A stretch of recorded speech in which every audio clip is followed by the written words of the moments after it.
Le plus grand gratte-ciel de Los Angeles sera très bientôt fini. Le Wilshire Grand Center, 338 mètres de haut. Seulement voilà, il se dresse dans une zone sismique sur la faille de San Andreas. Et il devrait pouvoir résister à des secousses de plus d'une intensité de 8,3 sur l'échelle de Richter.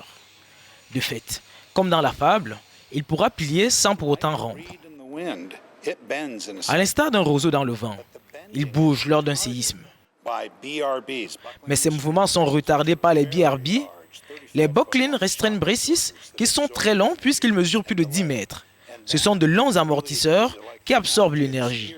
C'est comme quand un skieur fait une descente et qu'il utilise ses bâtons pour absorber l'énergie avec ses bras.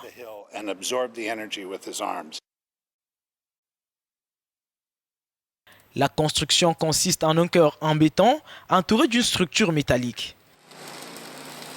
C'est cette structure qui agit en fait comme les bâtons d'un skieur. Elle est solidaire du béton sur 3 différents points.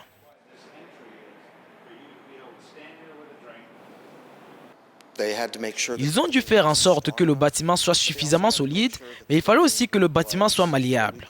On veut dire par là que quelque chose qui peut surpasser par sa résistance sans pour autant le briser. Un bon exemple serait un trombone. Quand on le tord, on va au-delà de sa résistance, mais il ne casse pas. Si on le compare avec une vitre, vous prenez un marteau et vous frappez, elle va immédiatement se casser. Nous ne voulons pas que nos bâtiments réagissent comme une vitre, nous voulons qu'ils soient malléables. Il n'y a plus qu'à attendre l'arrivée du Big One, le fameux tremblement de terre dont on évalue la magnitude à 8,5 voire plus sur l'échelle de Richter. On verra alors si le gratte-ciel de Los Angeles est effectivement un roseau plutôt qu'un chêne.